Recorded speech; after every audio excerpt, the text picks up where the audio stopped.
introduce the session of today.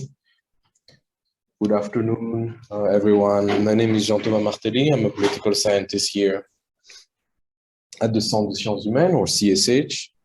On behalf of the CSH, it's my very great pleasure to welcome you to our 15th and almost last session of our workshop and seminar series. As you know, the CSH is a multidisciplinary research center with a particular focus on South Asia. It examines the space from the standpoint of a wide array of disciplinary foci, including sociology, history, demography, anthropology, political science, urban geography, etc. Right. Today, it's a very special session for us because we are welcoming Julien Levesque, who is a dear person to everyone that is closely associated to CSH. Julien is a political sociologist whose work focuses on socio-political dynamic in South Asian Muslim societies, and he has a particular interest on caste among Muslims in India and Pakistan. Last year, he was a visiting professor at the Department of Political Science at Ashoka University, and he's on the verge of joining the Institute of Asian and Oriental Studies at the University of Zurich in Switzerland.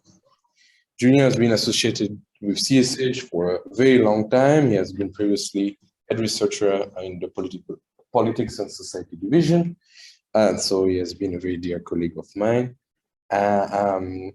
His first monograph, which we are going to discuss very closely today, has been published in January this year by Presse Universitaire de Rennes.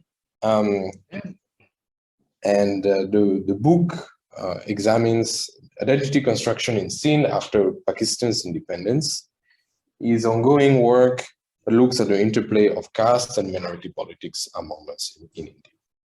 Julien has published many articles, and recently in the Journal of Sindhi Studies, Beyond Success or Failure, Sindhi Nationalism and the Social Construction of the Idea of Sindh. He has also edited several collections, in particular the special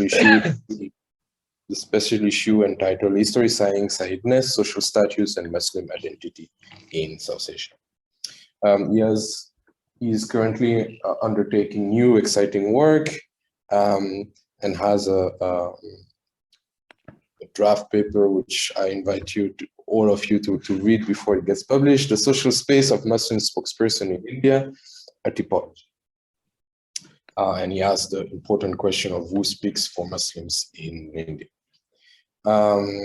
Today, the presentation is entitled Long-Lasting Impact of a Failed Movement, ? Sindhi Nationalism, Sindhi Nationalist Politics in Pakistan and its Cultural Work.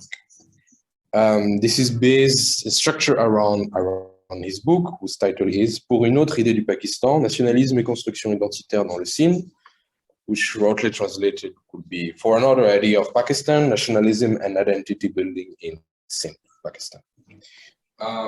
In his presentation, he will first go through the first part of his book, in which he examines the actors that are the core of the construction of Sindhi nationalism in Pakistan.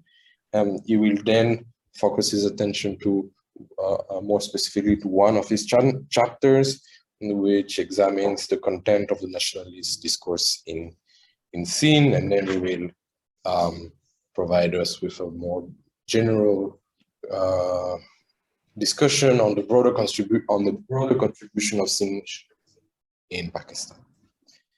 Today's talk will be discussed by Professor Natasha Raeja, who is assistant professor at Cornell University.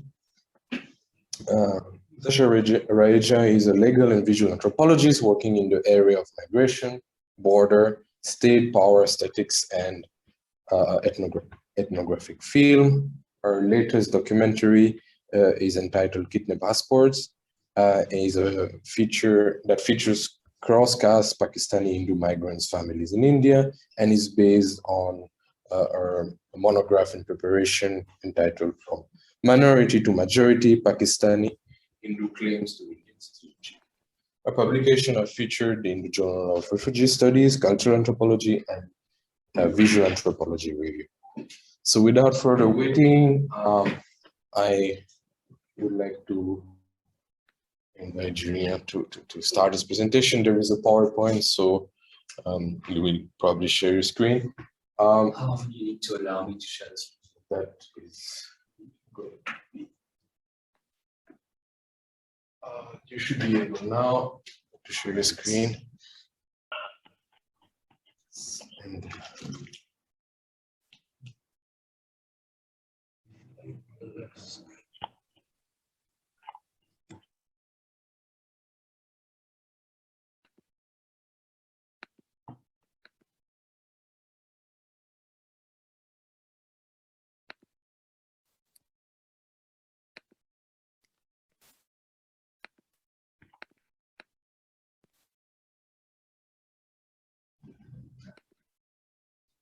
all right, so I hope that everyone can see the slides. Well, thank you very much, Jean-Thomas, for the introduction. I'm very happy to be back at CSH for this presentation. I'm very grateful to Natasha for accepting to discuss the presentation and provide us with some insights at the end. All right, so as Jean-Thomas said, I was at CSH for a few years, and before that, so the book on which this presentation is based came out at the beginning of the year in January, and it's based on my PhD dissertation. Most of the fieldwork was conducted between 2011 and 2014, but I keep going regularly to Sindh in Pakistan, and so there is also some elements that are collected after that. Let me start with the picture that I had added to the that I had selected for the ad, for the announcement for today's talk. So it's a protest picture taken in November 2017. It's a local protest by activists of the Sindh Qawmi Mahaz, or the long-lived Sindh National Front, which is, we can say, the most prominent of about a dozen Sindhi nationalist parties and organizations, many of which use the same flag, the one that you see here on the red background, and draw inspiration from the same leader, G.M. Sayed or Moran Murtaza Shah. I'm going to come back a bit on his biography. And here on this banner, you can see two types of slogans. The first slogan against religious extremism, Mazhabi intaha pasandi, ibadat gahande hamna namanzu. Right, so we are against religious extremism and attacks on places of worship. There's also another slogan against immigration. Dari abad kare namanzur, Burman, Bengalan, and Afghanan ke nadra ka gadiyanan namanzur. We're against the settlement and the distribution of ID cards to Burmans, Bengalis, and Afghans. So it's a moment in November 2017 when there were numerous protests against the settlement of more refugees in Sindh. And so there are similar protests taking place at the same time, such as in the top left corner and here. And on the right-hand corner, it's an earlier protest. What is interesting about this initial picture, and the reason why I have selected those two pictures here, is the mixing of an anti-immigration slogan with claims about Sindh's supposed religious exceptionalism. So this rests on the idea that the settlement of foreigners to Sindh transforms the province's religious balance, and it's a key theme in Sindhi nationalist rhetoric. It has been so for for a long time. So what is this essence? Sindhi nationalist parties see themselves as defender of the essence of the culture of Sindh. So we may ask, what is this essence? In their mind, it means a culture of peace and harmony between religious groups. These religious groups being understood as working under a broad umbrella of Sufism, or Sufism. So this is this very idea is at the core of the Sindhi nationalist discourse, which over the course of the 20th century took shape under the pen of several intellectuals and writers, politicians, activists, and students, and has come to largely define Sindhi's self-understanding and self-identification. And so that's what I would like to highlight today. The title I chose is The Long-Lasting Impact of a Failed Movement, of course, question mark, as Jean-Thomas highlighted, Sindhi nationalist politics in Pakistan and its cultural work. Why a failed movement? Well, because Sindhi nationalism is often deemed to be a failed movement. It has not become a mass movement. It has not obtained independence due to different reasons, ranging from state repression to internal divisions, factionalism. And so this reading of Sindhi nationalism as a failed movement, according to me, does not explain the resentment that many Sindhis express towards the state of Pakistan. It implicitly relegates this feeling to social frustration, but it ignores the extent to which this feeling may be linked with ideas of collective belonging. So I believe this assessment fails to encapsulate the identity dynamics that have taken place in Sindh in the past century.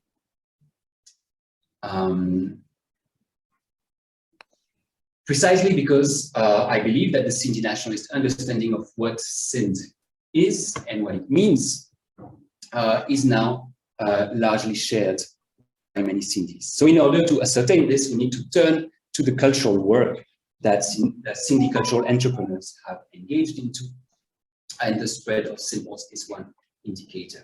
So one of the ambitions of the book is therefore to make sense of the paradox that pins an apparently failed political movement against a strong resentment and feeling of belonging and identity. Right? There's this apparent contradiction between the numerical weakness of nationalist groups and the widespread diffusion of nationalist discourse. One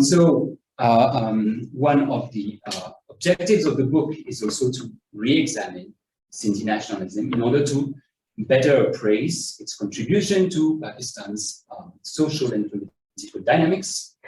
And that also this endeavor also takes part in a broader scholarly endeavor in recent years that has sought to give space to groups on the margins of Pakistan's grand political narrative, left groups in particular. I'm thinking here of Kamran Asdar and his work.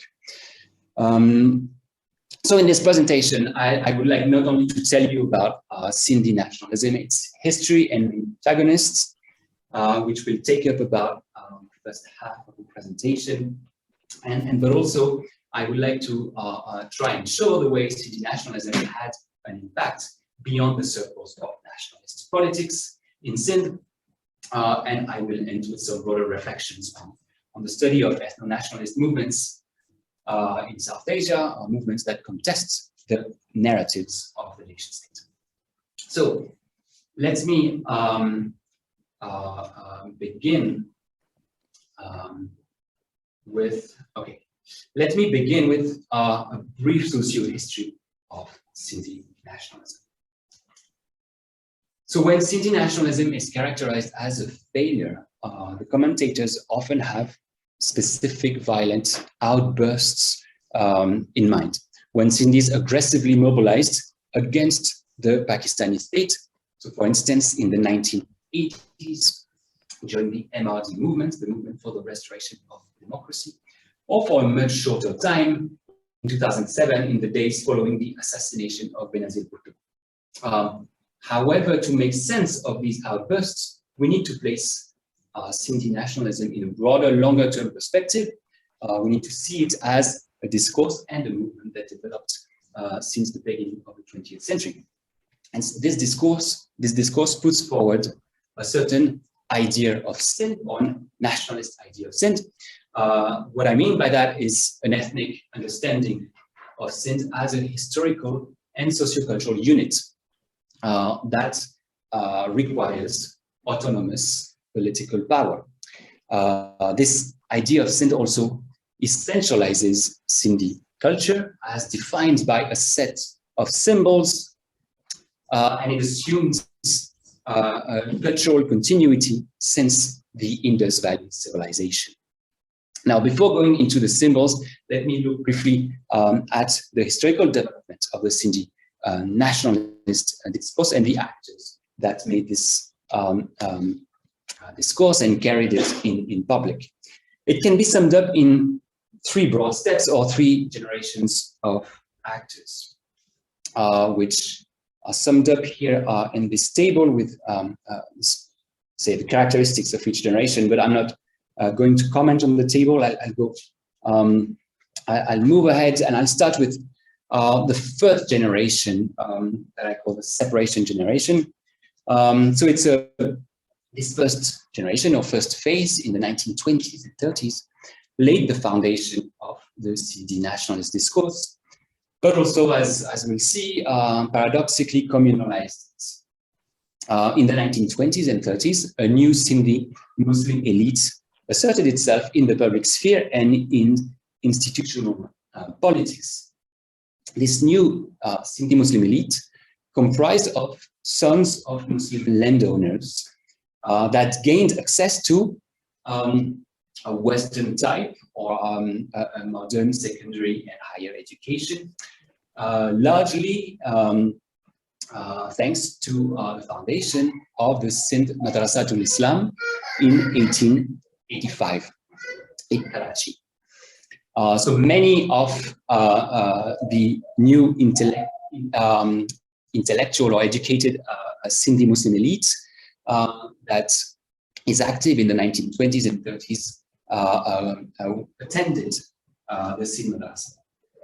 So this new Sindhi Muslim elite massively supported the creation of a Sindh province. So let me just remind you of what that demand was. Sindh was part of the Bombay Presidency, which was administratively, it was linked with the Bombay Presidency since the 1850s.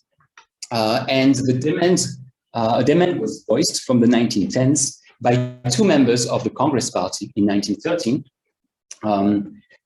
to establish Sindh as a separate province. This demand was first voiced by two members of the Congress, then taken up by the Muslim League in 1925. And about 10 years later, in 1936, Sindh was officially established as a new province. To justify the demand for a new province, these members of this new Muslim Sindhi elite, who were overwhelmingly men, led the foundation of the Sindhi nationalist discourse. They argued that the cultural and historical specificity of Sindh made it deserving of being a separate political entity. It was a novel idea. It was what I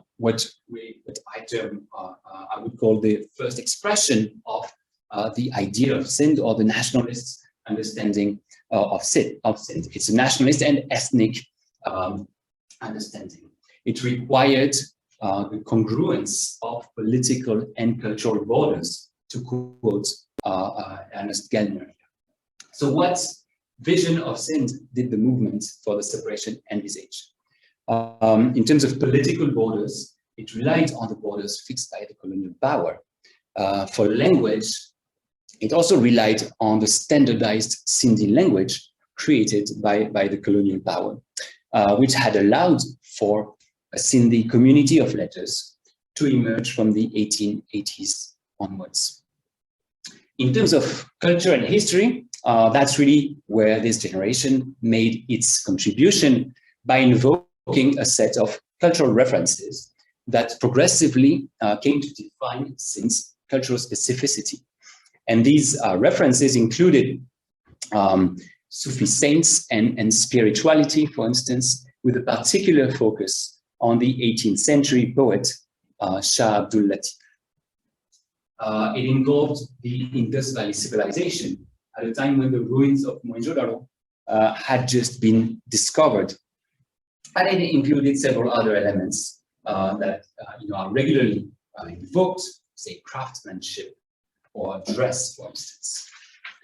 And we'll come back to the question of dress. The most famous example of this vision is a pamphlet published in 1930 by Muhammad Ayub Khurro, who was a Sindhi landowner and politician who later became chief minister of Sindh after Pakistan's independence.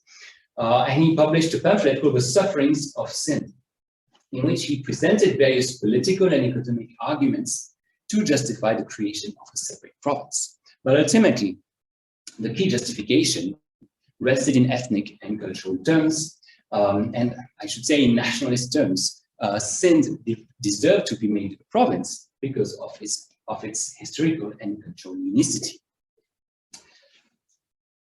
The movement for a separate province began as a non-communal demand formulated by two Congress members, Hindu and Muslim, in 1913. But as I mentioned, from the 20s onwards, the Congress, as well as Hindu political organizations in Sindh, withdrew their support as it became clear that it would give Muslims a clear numerical majority in the province, thus enabling them, in all likelihood, to hold political power. The new Muslim elite also sought the support of the Muslim League, which officially took up the matter in 1925. So by the time the province came into being in the mid-30s, many of the Muslim political leaders, after arguing in favor of the separation, now started calling for communal reconciliation. But despite some attempts to that end, most of the new Muslim elite, which had supported the demand for a separate province, ended up throwing its weight behind the Pakistan project. So I believe that the support for the Pakistan project from the Sindhi Muslim elite rested on a similar emancipatory thrust or similar hopes and goals, which were to let the majority of Sindhis, read Sindhi Muslims, get access to political power and government employment. And it's an argument also that comes back repeatedly in many of the discussions of those days, get rid of the domination of banyas and landlords, so of commercial castes of Sindhi Hindus. So it arguably most authors agree that Sindhi Muslims probably understood the Pakistan project as a way of maximizing provincial autonomy. And the most obvious example of this comes from the speeches of G.M. Syed, who in the 1940s was a key member of the Sindh Muslim League, but later became the leader of the Sindhi nationalist movement. And so here is an excerpt of G.M. Syed's welcome address at the annual session of the All India Muslim League held in Karachi in December 1943, when he calls for Karachi to be the first capital of Pakistan. And he says, I quote, "I welcome you all to the land of Sindhu. By Sindhu, I mean that part of the Asian continent which is situated on the borders of the river Indus and its tributaries." But as time went on, the name began to connote a smaller and smaller area, until now it is assigned only to that part of the land which is watered by the tail end of this great river. Today, again, fully aware of this fact, we are moving to weld together these different parts into one harmonious whole, And the new proposed name, Pakistan, connotes the same old Sindh land. So here we see that Pakistan is seen as a revival of some sort of ancestral political entity centered around the Indus River. James Said proposes Sindh, or projects a certain vision of Sindh as an anchor point for the future Pakistani state, both from the geographical point of view as from the spiritual and cultural point of view. Now, so at the moment of partition, much of the Sindhi Muslim elite that had supported the separation movement and that had crafted a discourse of Sindh's unicity that justified the demand, supported the Pakistan demand. But with partition, the demographic, political, and strategic situation of Sindh entirely changed. Sindh went from a historically rather marginal province away from centers of power with a low population to becoming the center of the country. Karachi was made the capital of Pakistan, and the population of the city rose from about 430,000 inhabitants in 1941 to more than 1,100,000 in 1951. So the vision that G.M. Sayed and other Sindhi political leaders had of Pakistan did not fit with that of the central authorities at the helm of the Muslim League and then the newly created state. So right after partition, the Sindhi political elites clashed with the central authorities with two particular zones of contention: the settlement of refugees and the creation in 1948 of an administrative unit for the new capital of Pakistan, Karachi, which was now separated from the Sindh province. So G.M. Sayed, with many other regional leaders, attempted to build opposition parties that would promote a vision of the Pakistani state different from that of enforced by the central authorities. They sought to create a loyal opposition that would push for a pluralist vision of Pakistan. So you have at that time, very schematically, two competing visions of Pakistan: a centralized vision, so the idea that Pakistan constituted one nation with one culture, one language that had to be Urdu, that had to be imposed on other languages, and a more decentralized or pluralist vision as Pakistan composed of multiple national groups or nationalities, as was sometimes used, with multiple cultures, multiple languages. So the pluralist vision, which brought together provincial leaders and left activists, led to the creation of various political parties, such as the All Pakistan People's Organization in 1948. Or to take another example, in 1957, the National Awami Party, which was established in Dhaka. So it's, of course, what was the bone of contention between the provincial elites and central authorities is a matter of devolution of power, center-province relations. It's matters of federalism, and various arrangements were tried in the first decades of Pakistan. In particular, one important such constitutional arrangement that was adopted was the so-called one unit scheme, which merged together the provinces of West Pakistan into one. What that meant was that Sindh was merged with Punjab and the Balochistan and other princely states as well that were merged in that province.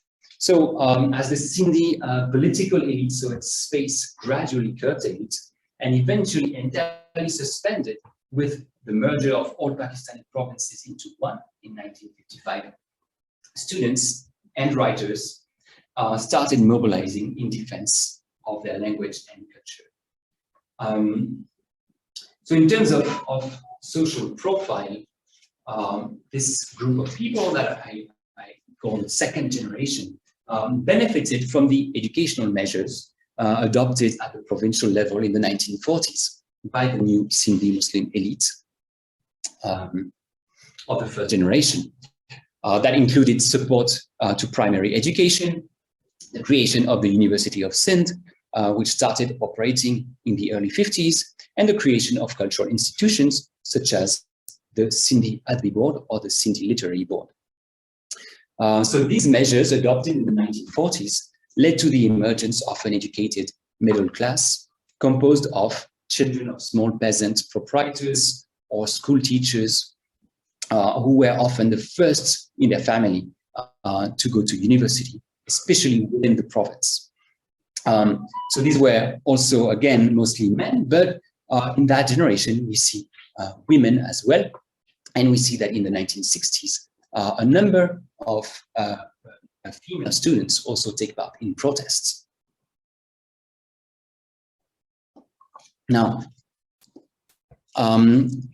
with the separation of Karachi from Sindh, the insistence of central authorities on Urdu as the national language, and the implementation of the one unit scheme in 1955, the Sindhi middle class feared being hampered in its upward social mobility. So they feared that the marginalization of the Sindhi language would prevent them from getting what their studies were meant to give them access to, non-manual urban jobs, jobs in the professions, and jobs in government or administration as well. So mobilization started right at the moment of the implementation of the one unit, which was resisted by Sindhi political elites. And one example of this mobilization, for instance, is in 1956, a petition that was signed by writers. So this is the roll that you see here is supposed to be the collected signatures of that petition, which is kept in Jamshoro, near Hyderabad, in the Institute of Sindhology. So as the political elite was sidelined, the students and writers came at the forefront of Sindhi nationalist politics. First, writers protested, so with the petition I just mentioned, and started writing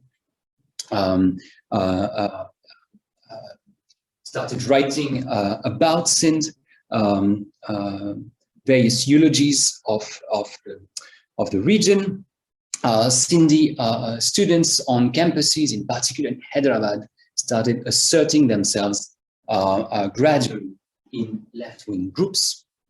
And over the course of the 1960s, as protests against the dictatorship of Ayub Khan mounted all across the country, Sindhi students created student organizations that were ethnically based, so Sindhi student organizations, to escape the dominance of Urdu speakers in left organizations on campuses. So this alliance between students and writers gave a new left rhetoric to Sindhi nationalism. So again, there was protest against one unit and for the restoration of provinces, and protests against the military regime. And so some famous examples of the writers' mobilization, for instance, include so this magazine called Roo Rehan, which was published in the 1960s. What you see here is a recent reprint of that time. The drawing dates back to the early 60s, where you see Mother Sindh behind bars. Another important event is in 1967, as protests picked up against the military regime. In Sindh, on 4th March, a fairly small protest was actually repressed by the police, and 200 students were detained for a few hours. But this became, in say, activist consciousness, a very important event, as it marked the entry into mass politics, you could say, or protest politics of Sindhi students. Now, this generation consolidated the Sindhi nationalist discourse, and one of the things it did as well through the poetry, for instance, is that it constructed a whole set of symbols to define and signify Sindh, as well as slogans. The poet Shehriyaz, that is mentioned on the slide, was a major contributor to that magazine, and was also arrested several times for his poetry and mobilization.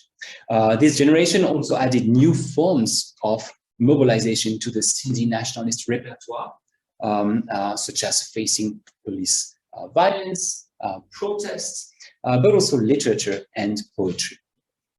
By the late 1960s, arguably, the Pakistan project had lost its emancipatory potential for many young Sindhis. And this eventually led to the creation of a secessionist party in the early 1970s. So the third generation of the Sindhi nationalist movement can be called the radical generation, to simplify, in the sense that its demands were radicalized. That's the moment when the demand for secession was voiced. But just to sum up, we have a first generation composed of a new Muslim-educated elite that sets the foundations of the nationalist discourse in colonial times and gives it an implicit communal tinge. We have a second generation that includes people from more diverse backgrounds, in intellectual and university circles, who protest against the perceived marginalization of their language and culture, protests for the restoration of provinces, and in that process consolidate the Sindhi nationalist discourse. And now they are followed by the third generation that operates a radicalization by demanding independence. So during, from the late 60s to the early 70s, three political parties emerged, which would shape Sindhi politics durably until this day, and all of them rely in a way or another on nationalist rhetoric. So in a way, it's the moment when you could say the spectrum of Sindhi politics as we know it, with minor changes now, gets shaped. So a kind of triptych emerges. Scholar Charles Kennedy has called this triptych the gradualists, confederalists, and separatist groups in that spectrum. So if you use those terms, or if we look at these three elements, you have on the one hand the Pakistan People's Party, established in '67 by Zulfikar Ali Bhutto, and it draws on the left rhetoric, but it endorses the demands of Sindhi nationalists, except of course for the demands for secession. But from the late 60s, the demand for the abolition of one unit, the restoration of provinces, the restoration of an official status for the Sindhi language in the province are some demands that the PPP takes up. Now, although the PPP soon lost its leftist credentials, it keeps positioning itself as a champion of the rights of Sindhis. Second aspect is the autonomous say, groups, maybe most prominent among which the Awami figures, the Awami Tehreek, established in 1970. And the Awami Tehreek blends a Maoist orientation, so it struggles for peasant revolution, with a Sindhi nationalist rhetoric. So it has a strong anti-immigration stance, very strong stance against Urdu speakers present in Sindh or Mohajirs. It was able to achieve a significant ground level mobilization in villages of Sindh, in particular in the south of the province in the 80s, including among women. And so finally, we have, if we keep looking at that spectrum, we have the separatist groups, and in the early 1970s, the Jie Sindh Mahaz was founded by Jim Said in 1972, not yet as a separatist party. Its students' wing, called Jie Sindh Students' Federation, had come about 2 years earlier, but it's only in late 73 that GM Sayed actually made his separatist turn, driven by a mix of personal bitterness towards Zulfikar Ali Bhutto and deep disappointment with the evolution of the Pakistani project. Of course, in the early 70s, it's also right after the secession of Bangladesh, which of course influenced GM Sayed. GM Sayed had met Mujibur Rahman in the 1960s and had been associated with various provincial leaders.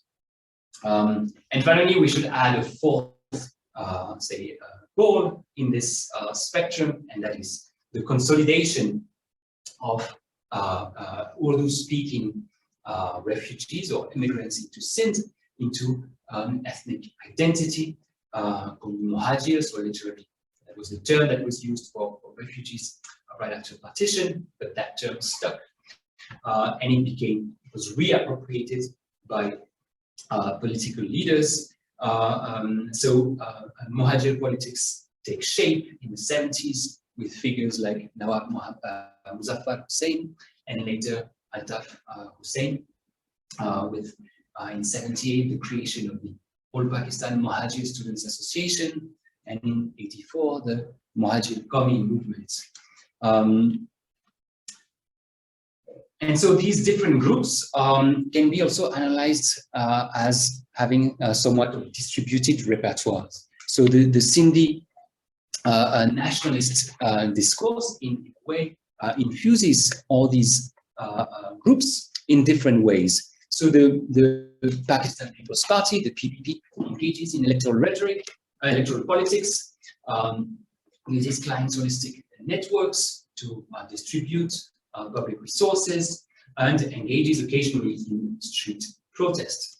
It proclaims itself to be the best defenders of Sindhi's interests, but clearly wants Sindh to remain within Pakistan.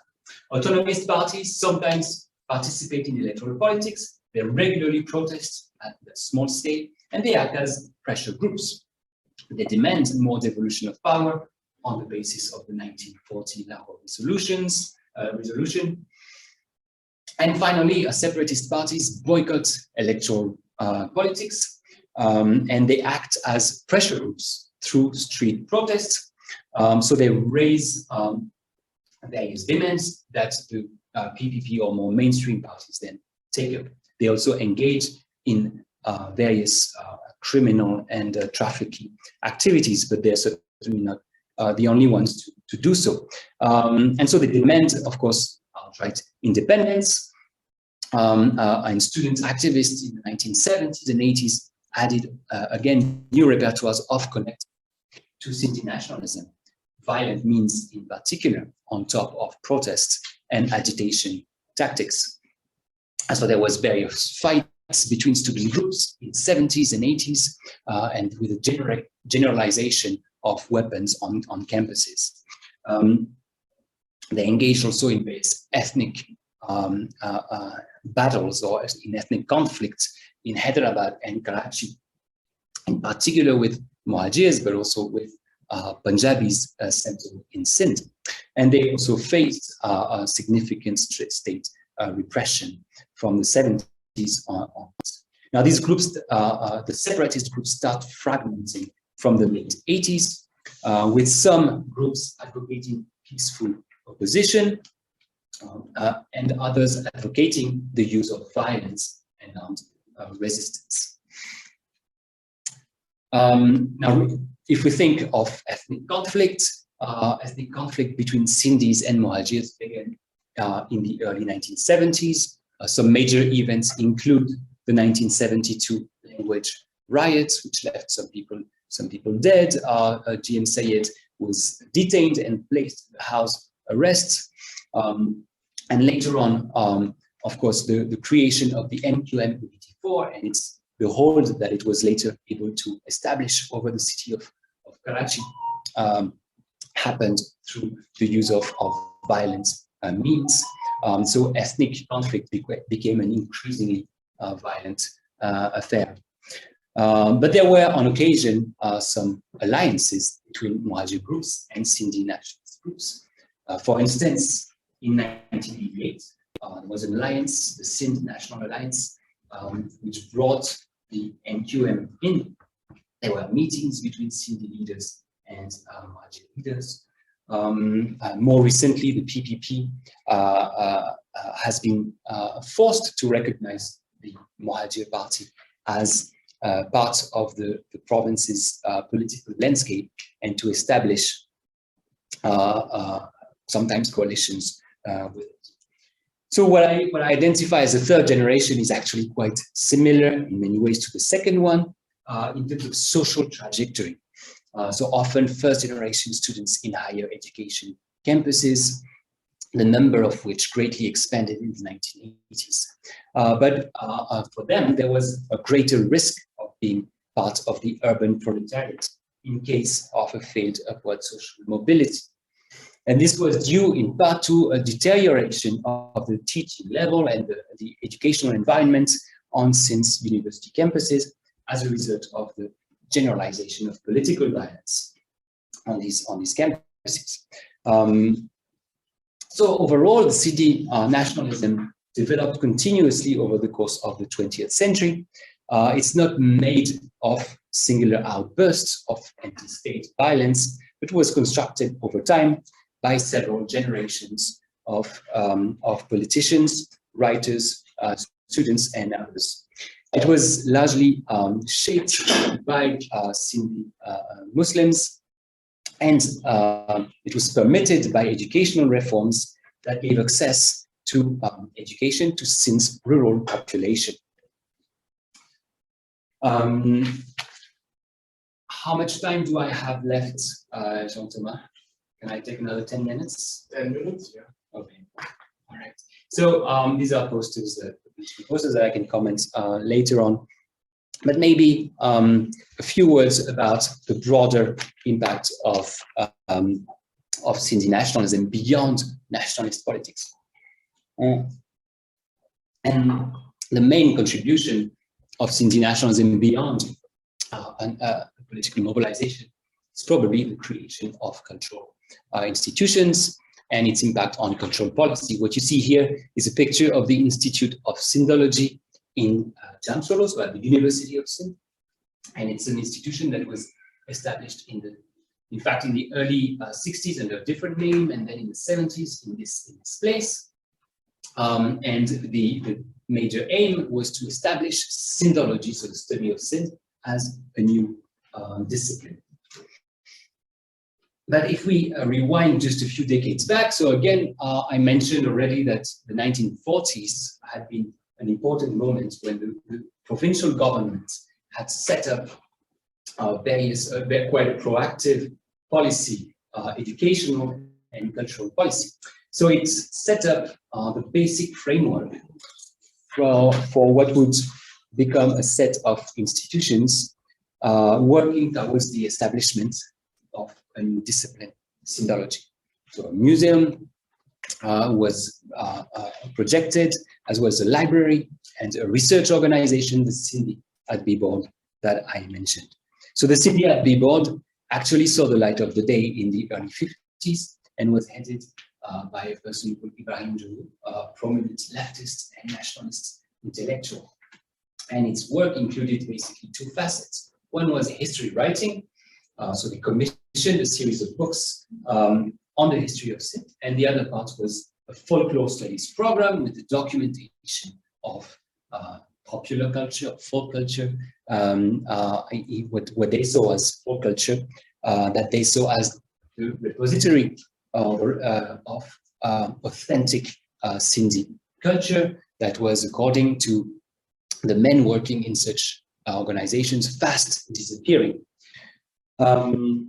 Later, the Sindhi Admi Board lost many of its funds as a result of the one unit scheme in the mid-50s. And that's when the University of Sindh took over by launching the Sindhi Academy, which would later become the Institute of Sindhology. And it pursued similar publication projects, documentation projects, a library, and it opened a museum. Now, in the early 70s, when Zulfikar Ali Bhutto came to power, he reoriented Pakistan's cultural policy in the aftermath of the secession of Bangladesh. Zulfikar Ali Bhutto tried to replace the centralizing vision of Pakistan by a more pluralist understanding. So what informed Bhutto's cultural policy was the notion that Pakistan was composed of 4 nationalities. And Bhutto promoted the work that that Sindhologists had been conducting for 25 years. He organized a large international conference in Karachi in 1975, which was meant to be replicated in other provinces. It was not without political motives. Of course, it was meant to placate Sindhi nationalist demand. At the same time, Bhutto also created a national organization for the study and promotion of regional cultures called the Lok Virsa, of folk heritage, and it was based on the pre-existing Sindhi Admi Board. It adopted a very similar folklorist approach to culture, in a way that regional cultures were understood in a manner compatible with a broader Pakistani national identity. Within Sindh, the policy of Sindhology had a long-lasting impact and still does to this day. It largely still informs the cultural policy pursued by the provincial government, which has established a number of institutions, say in the wake of those institutions that I just mentioned, such as the Sindhi Language Authority, or recently a University of Sufism. All right, so very quickly then, something that I wanted to show briefly. I wanted to say a few words about the making of identity markers. That is the result of the political mobilization, but more importantly, the result of the cultural work done not only in, of course, cultural institutions, but also more broadly by cultural entrepreneurs. So we need to look at the construction of these identity markers to understand the way cultural entrepreneurs understand Sindh and what has become symbols with which people identify. In the book, I look at the making of identity markers from 3 angles. I look at the way Sufi Islam is portrayed as an essential characteristic of Sindhiness. That's what I was mentioning at the beginning. And the argument is that all Sindhis share a certain religiosity rooted in Sufism. And here Sufism has to be understood not so much as part of the Islamic tradition, but more as a form of trans-religious mysticism. I also, a second angle through which I look at identity markers is the role of cultural institutions. So I briefly mentioned that already, but their role in shaping a historical narrative of Sindh with specific events and heroes of the past. And I look at visual culture and question the politicization or depoliticization of particular symbols in public space.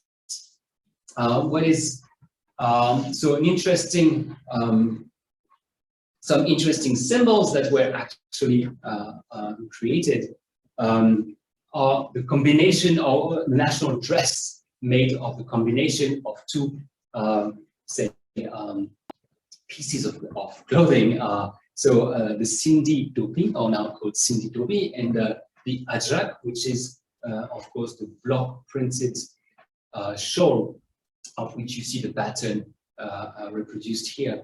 And so these two elements were gradually combined to make national dress, or qawmi libas in Sindhi or Urdu, and they nowadays, I mean, over the past 50 years, these two elements progressively became fixed in their shape and in the representation and in their meaning.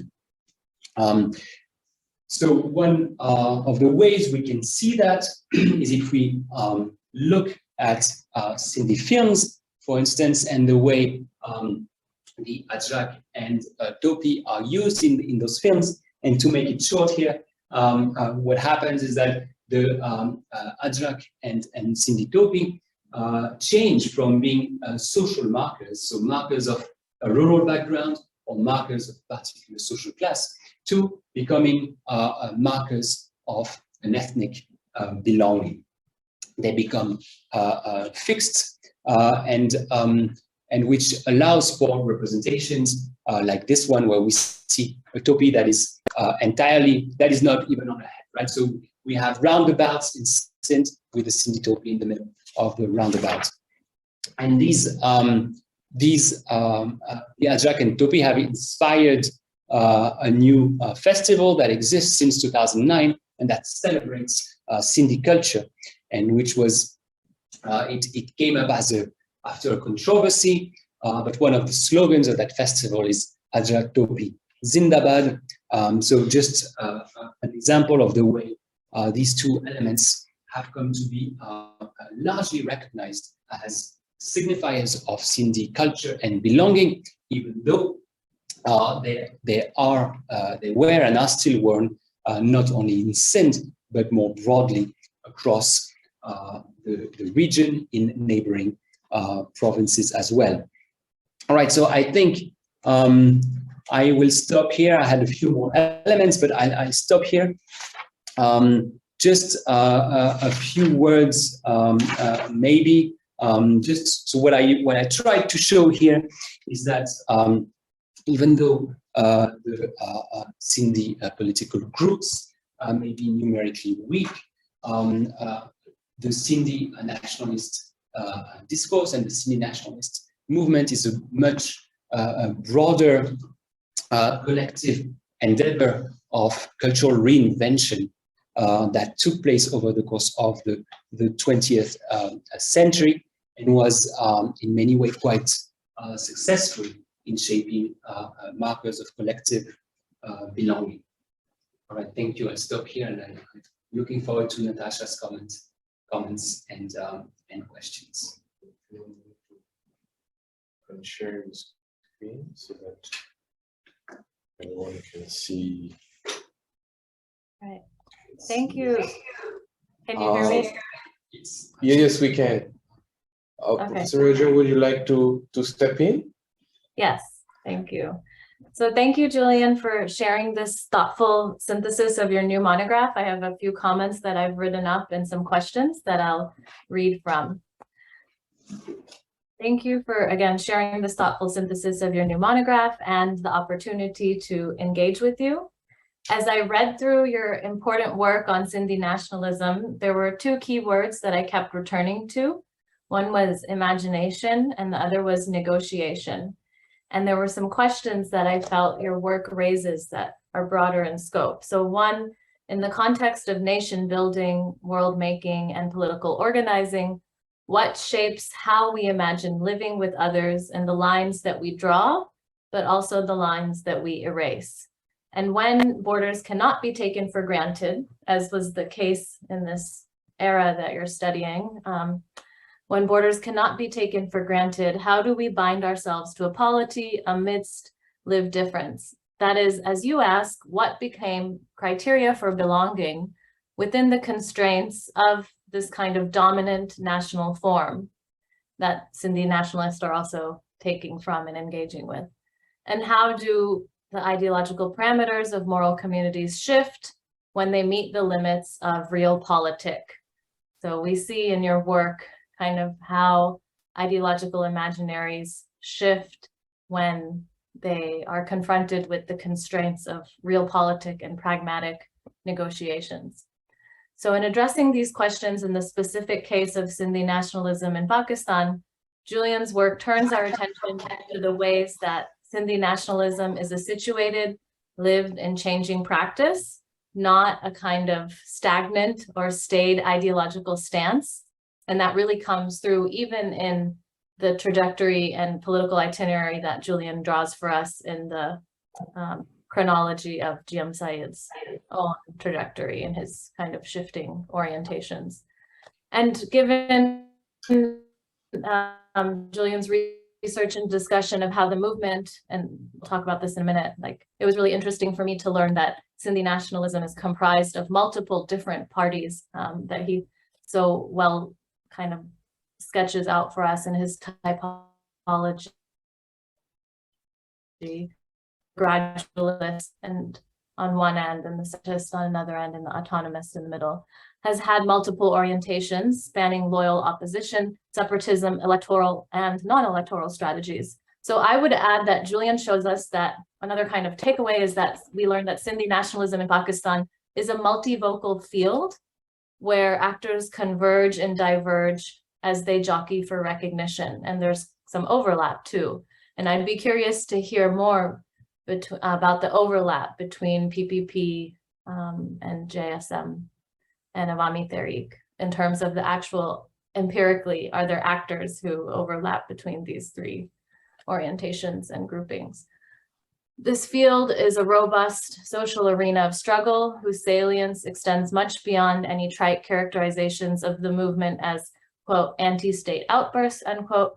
Rather than intermittent reactions, Julien offers a socio-history of Sindhi nationalism that foregrounds its continuity and presence across, first he kind of situates it within the colonial period and enumeration of borders and populations, and then in part of anti-colonial struggle and the separation of Sindh from the Bombay presidency, and then later in contemporary Pakistani political sphere. So moving us beyond evaluative binaries of success or failure, he engages the way Sindhi nationalism is a pivotal discourse and movement that shapes and reshapes, in his words, group boundaries in contemporary Pakistan. And the way that he does this so well is by considering what Sindhi nationalism, as he says, what Sindhi nationalism does rather than what Sindhi nationalism is. And I think this is an important distinction and offers an opening up for space for recognizing and grappling with conflict and contestation and change. And most importantly, kind of bulk of the work identifies contributions to the socio-political landscape in the region. And in this way, he somewhat, even if uncomfortably, for the vision of a kind of autonomous Sindhu Desh that is critical of the state of Pakistan and its kind of co-optation and incorporation and repression of Sindhis, he redeems and recuperates the movement's contributions as squarely within the Pakistani national stage and an important part of its imaginary. So though I wonder, and this really comes through in how he identifies for us the ways that Bhutto leverages some of Sindhi nationalism's contributions in the wider electoral political arena and the promotion of ethnicity in Pakistan. And so though I wonder if more can be made of this kind of, I do wonder though if more can be made of this kind of incorporation as a kind of model by which we see outside of Pakistan as well, where strong central states kind of co-opt resistance amidst disenchantment of groups that don't fit into the national imaginary. And so while comprised of first elite, and then as he tells us, middle class ideologues and activists, we also learn about the class dimensions of this movement. But even as the movement has, in some ways, as Julien tells us, maintained certain local power relations and hierarchies, because at the helm of this movement are it seems to be middle-class men, central valuations also do materially exclude and relegate Sindhis. For example, the elevation of Urdu as the national language, and this, of course, has, I'm sure, effects on families, on, Sindhi women and groups that may not, kind of fit into the dominant leadership roles that are leading Sindhi nationalist parties, the ones that Julien sketched out for us. So among his many contributions, he also offers us insights into a few things, some of which Julien has also summed up for us very well, but some other threads that I picked up on. One is he shows us the institutional infrastructure of nationalist movements. For example, the role of universities, the establishment of the university, Sindh University in Jamshoro, the establishment of the Sindhi Adabi Board, the standardization of language, and the development of academic fields such as Sindhology. So I wonder to what extent, we may want to not think of these as separate kind of forms of infrastructure and kind of blur. I think this work kind of ultimately also blurs this division between culture and politics and shows us how cultural institutions play an important material infrastructural role in cementing Sindhi nationalist identity, if you want to call it that, or not even Sindhi nationalist identity, but Sindhi identity in this essence of what it means to be Sindhi. And then secondly, as Julien has pointed out, the centrality of figures and symbols. In his wider work, he talks about the role of Sufism in consolidating Sindhi identity in this essence, the figurehead of Shah Latif. And here today, he talked a bit about the codification of dress and other identity markers. So we can also kind of see this as not necessarily maybe a kind of ethnogenesis that consolidates the people across a region. He also, and not in so much in these words, but this is something I picked up on, also shows us how nationalism can be a resource. That's another way to think of how central states co-opt nationalist or so-called separatist movements within their territories. So we learn how nationalism is a resource when we learn about PPP's wielding of, and Bhutto's wielding of cultural, in his own formation of cultural policy, notions of Sindhu Desh and Sindhi identity to challenge extractive development, even though this party has its own history of de-escalating and dampening kind of militant notions of Sindhi autonomy and separatism. And moreover, for me, another reflection for me was how possibly the language of separatism too, in scholarship, to talk about some of these movements is problematic for how it reifies and presupposes a national unity. So if I have time, I have a few questions. Okay. So I'll just pose a few questions, and I know it's a mouthful, so feel free to take or leave whatever you'd like and respond to whatever you'd like. So I had a question about how you think about the ways that geography shapes the so-called, I know you're moving us away from the language of success or failure, but how do you think geography and demographics kind of shape, because you pay it in your written work kind of, and you talked about it a bit today, you draw our attention to the major demographic shifts that happened at the time of partition in Sindh. And so how does geography and demography shape the so-called success of nationalism as compared to Bangladesh and the secession of Bangladesh, the ongoing Baloch insurgency, is much more robust right now than Sindh. So what are, obviously there's questions of Pakistani state repression in each of these movements, but to what degree has Pakistani state repression on one hand, and then also, the fact that Sindhis are living side by side with other so-called others. I know you one of the posters that you highlighted to us identified how there is this kind of so-called multicultural, if you want to use that language, or heterogeneous population in Sindh, and you have an influx of Urdu-speaking Muhajirs at the time of partition. So how do these factors along with the proximity of Sindh to the location first of the capital being in Karachi, but then, you know, relatively even the proximity to Punjab versus Balochistan or Bangladesh. And how does proximity and geography and demography figure into your analysis of the so-called relative successes or failures of these three different nationalist movements in Pakistan? And then I was wondering if you think, so part of how I'm understanding your research and insights is to say like, hey, look, even though Sindhi nationalists have not, you know, they haven't succeeded in having a secession or separate province or state, a so-called, you know, weakness, they're still quite influential in the domain of culture. But I was curious if you see any hierarchy between the two, or are you also trying to say like, let's also think of the so-called domain of culture on par with some of these other domains through which we conventionally evaluate success.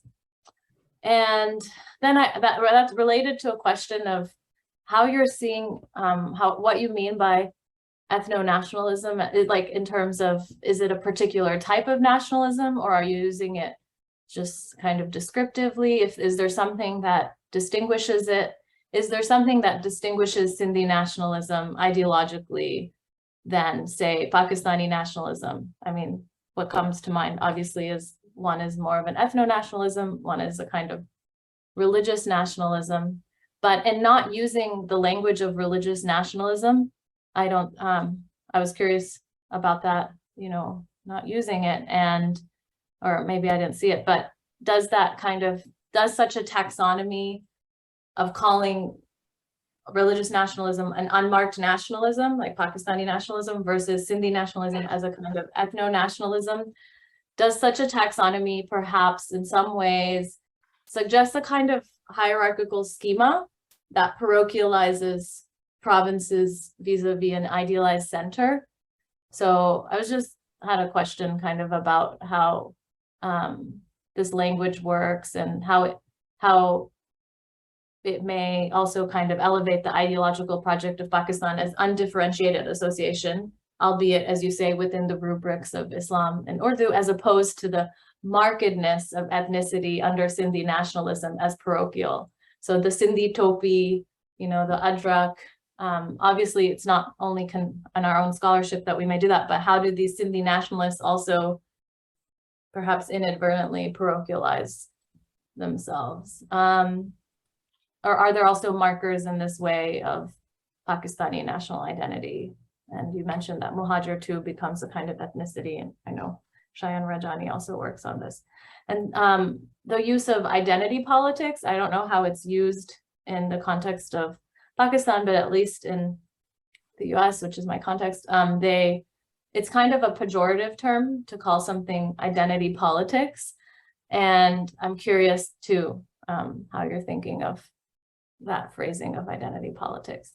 And then just two more questions, just to think with, not necessarily having to be addressed now, but whether there have been challenges within this kind of multivocal field of Sindhi nationalism. So, you know, you talked about how in your the Ajrak, the Sindhi topi, but also like the figure of the Thari woman, but sometimes that region is also excluded and outside of the Sindhi imaginary. Sometimes people I've met from there say, okay, yeah, when we're talking to Sindhis, we identify as Sindhi, but otherwise they're very invested in other forms of identity, like being Datki or from the Dat region, for example. So did you encounter challenges based on, and you mentioned a little bit how the Sufi kind of symbolism is really about promoting a cross-religious essence of Sindh rather than a specifically Muslim essence of Sindh, yet the composition is largely, as you said, Muslim. So, you know, was there ever any challenges about this kind of Sindhi nationalist imagination of the essence of Sindh on the basis of religious lines or caste lines, as you mentioned, GM Syed comes from kind of the dominant caste of the kind of Ashraf Syed caste. And were there any alternative formations from women, also gender-based? And then lastly, this kind of related to my earlier question, but I was really excited to see how you talk about universities as this space of like highly politicized spaces where young people were forming a political, acquiring political education and forming these nationalist consciousness, nationalist consciousness. So in some contexts, like for example, my own vantage here in the US Academy, sometimes like identity politics and leftist class struggle are seen as really distinct.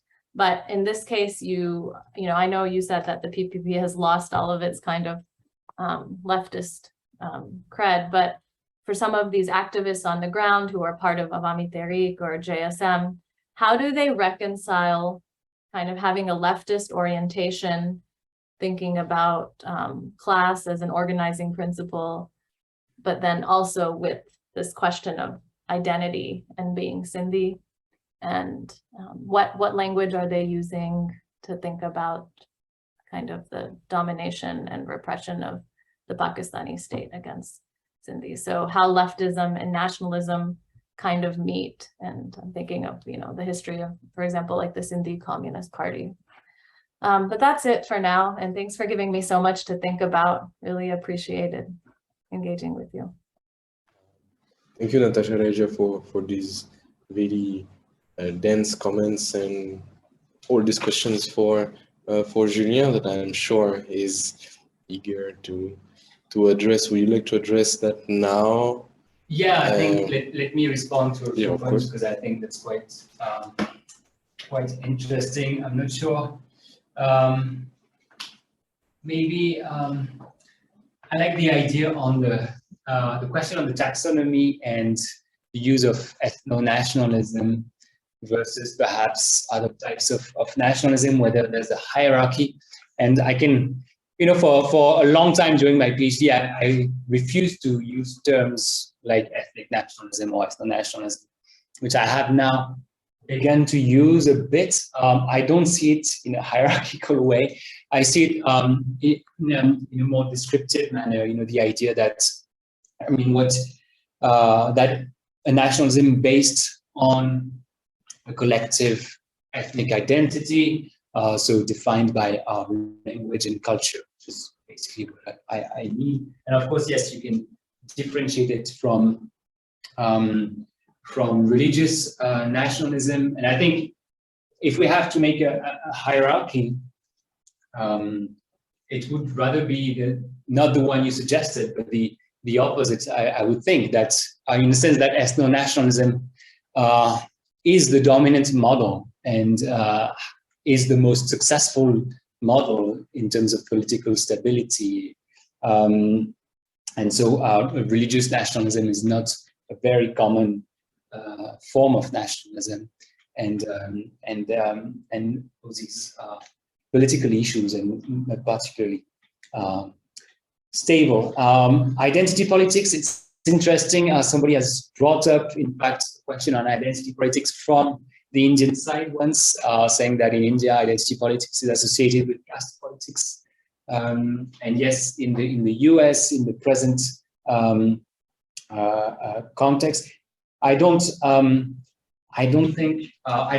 use it in a pejorative manner. I'm not sure how we could use again this in a more descriptive way, maybe identity-based politics, or you have a whole series of, say, new social movements, for instance, the whole scholarship on social movements that uses that term precisely to describe movements that would supposedly be based not on class interest, but on certain common identities.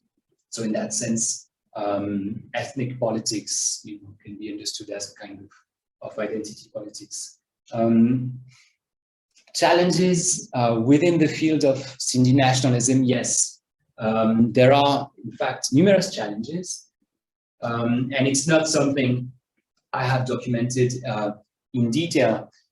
You mentioned Dhaki, but we can think more broadly also. Just the religious distinction between Hindus and Muslims, in spite of all, what the nationalists may wish. The distinction exists, and the fact is that many people or non-Muslims or people not identifying perhaps as Hindu, but maybe you would know that better, but migrated out of Sindh in 1948. But I think what is also interesting is other sub-narratives that do exist. For instance, the Shidi. So Shidi are people of African descent living in Sindh and in the whole western parts of the subcontinent. In Sindh, they're called Shidi, and there is now Shidi music with a kind of collective assertion, and it's really something I've wanted to investigate for a long time, but never really got the chance to do, to see how, for example, so the Shidi collective sense of belonging and their narrative fits in with a Sindhi nationalist narrative, for instance. And I think you had a question on the hierarchy between culture and politics. Yes, I would want to see culture and politics on par, but at the same time, I feel that it doesn't fully answer a lot of questions that I get asked, which is, precisely, is the Sindhi nationalist movement successful, or will it be successful in the future? And so this distinction between the cultural and the political is difficult to avoid, and in a way, so the response that I'm giving to say that yes, on the cultural side, it's very successful with what I want. The point that I want to make is that this prevents us from making any conclusions about the success or failure, including political success or failure, because the sense of common belonging that exists may allow for more political mobilization to pick up in the future. Maybe I'll stop here, and I hope we can talk about your other questions. That's another point. Thank you so much. Thank you, Natasha. So now moving forward, I'd like to ask participants if they have any questions for the speaker. Yes. I was actually interested in that hierarchy that they were talking about, and I think Natasha did bring it up very quickly about how there are other separatist movements going on in Pakistan. Mm-hmm. Interestingly, Sindh is the only province of Pakistan which is actually fully in Pakistan. The other, like Balochistan, there's a bit of it in Iran, Balochistan, Sistan, Punjab is also in India, Kashmir is also in India, and the northern parts of Pakistan have also something with Afghanistan, so it's not quite. But then there's an oxymoron there, because although it's only part of Pakistan, it has the largest Hindu majority inside Pakistan, like I think 3-4 million, and then there are Sindhi Hindus also. So does Sindh, if the separatist movement, if it moves faster, will it be like the biggest security threat for Pakistan? Because that's like the only thing that's fully in their territory. I think that's something compared to the other separatist movements that are going on, because it's fully subsumed there, but there are qualifications. It's not like that. Yes, so I think that also a very futuristic question, but yeah, but it ties back also to the question of geography that that Natasha was asking, and certainly I think the fact that Sindh, so I mentioned here that Sindh, from being somewhat of a margin, became the center of Pakistan, with having the capital. Of course, it was moved later on in the 60s to Islamabad, but Karachi is still the economic hub. It's the main harbor which connects, of course, for exportations and importations as well. Now, in the future, of course, I'm sure you're well aware of so the CPEC project, the China-Pakistan Economic Corridor, which of course has projects to open the new harbor in Gwadar. And would that change the balance? Would it make Punjab less reliant on Karachi, for instance, for its access to the sea. But I think this centrality of Sindh after Pakistan's independence certainly is probably one of the key reasons why the movements, I mean, a full-fledged secession movement could not take place. At the same time, in spite of this nationalist movement and the grievances, Sindhis are quite well integrated in the Pakistani state. I mean, especially today, it's not what it used to be in the 1950s and 60s, where Sindhis were much more excluded, especially from the army and the upper echelons from the army. Now it's quite different. But one of the things that I try to see in my work, or I try to think of nationalism away from the question of security threat, precisely. Which is why, you know, the idea of success or failure and what I'm trying to direction to is what it means and what it does for the people who experience, who live in Sindh, and how they identify collectively. So apart from the security issue. Now, what I say is that they have built a sense of common identity that has remained after independence, and this can allow in the future for a possible political movement to emerge again. But since population is now really mixed, it has of course Muhajirs, but also a lot of people from other regions of Pakistan, a lot of people from Afghanistan. So it's not.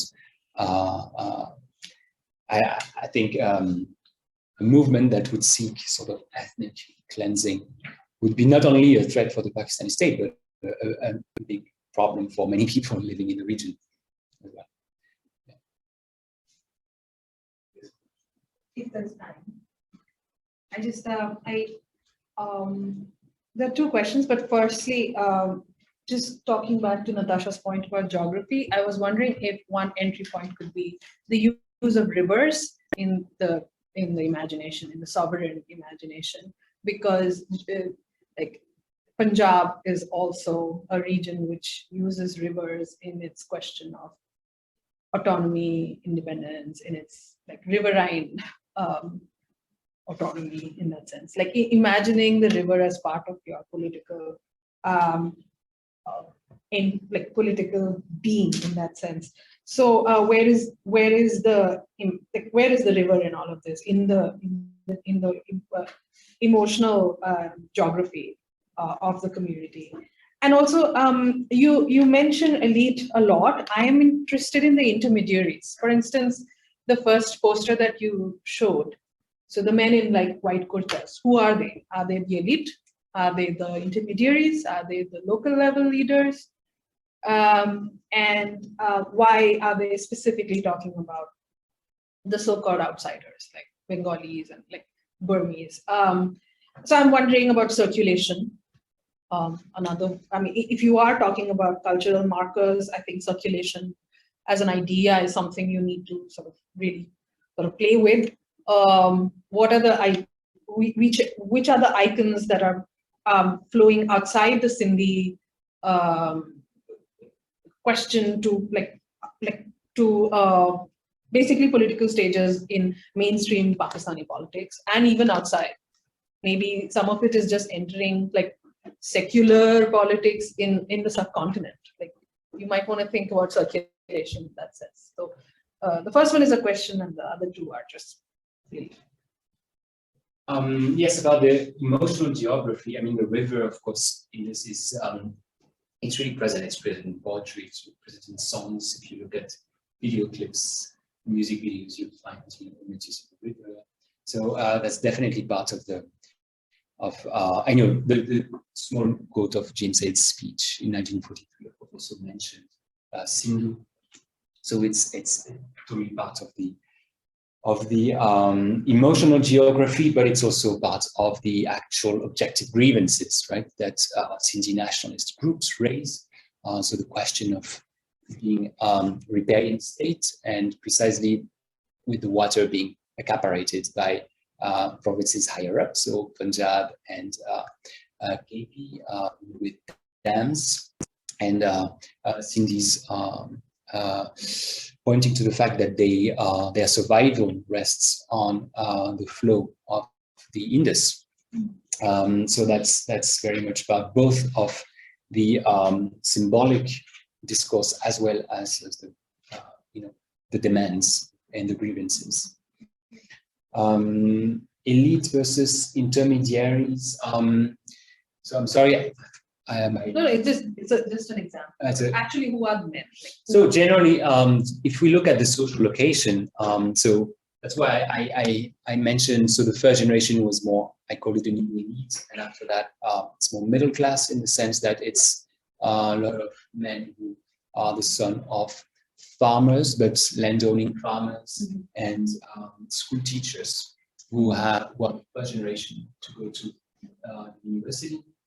And their mobilization is also informed by their fear of not getting access to jobs and so on. And one of the things that Bhutto does in the 70s when he comes to power is to give employment to a lot of middle-class Sindhis who precisely have those aspirations. And so I think a lot of, and of course it's to, again, to placate the demands or, say the popularity of the nationalist demands among this Sindhi educated middle class. Now, few political parties have done significant work in rural areas to reach out to non-educated Sindhis. So the Awami Tehreek that I mentioned, which combines again this Maoist rhetoric along with a nationalist rhetoric, has done, especially in the 80s and 90s, very significant work at the local level, especially in lower to the southern part of Sindh. And what's very impressive, they actually so they built a very dense network, and they politicized. So they organized workshops at the village level, including with women. And so there was a women's wing. So they actually trained a lot of village women. Some of them became later led the organization, the women's wing, although never in the main organization. But that's an example, for example, of earnest local mobilization that sought to mobilize beyond an educated middle class. Otherwise, it's large Sindhi nationalist politics is largely concentrated in the major cities. Although it should be said as well that a lot of these graduates from universities, I mean, you would find in many of the families, villages of Sindh, you'll find somebody, from that has graduated from the university and that, aspires to say, non-manual employment, but struggles to find one. And right. So, the village is connected to the city, right? It's not very much. I mean, there's a lot of rural-urban migration and a lot of back and forth as well. That partially answers your question. Do we have time for us?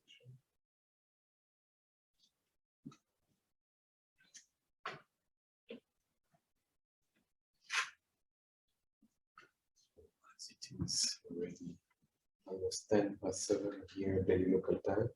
We could maybe bring it to an end by thanking Professor Raja for your comments, and of course you, Julien, for your presentation, and congratulations again for the book publication. I'm sure. But it's I hope that I'm trying to work on a translation or an English version, but I hope that I can bring that out sometime in the coming year or two, so that will make a chunk of the work that is not part of the articles in English. It will make it available to a lot of potential readers, hopefully. Amazing. And our next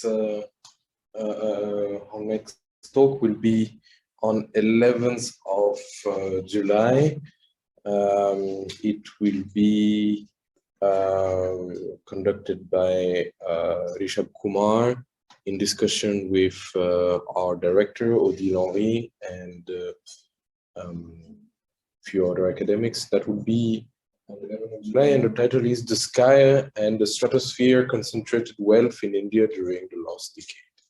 And on that note, I thank you, all of you, once again for being here today, and thank you once again, Julien. Thank you, everyone. Thank you, Natasha. Thank you. Bye. Take care. Yeah.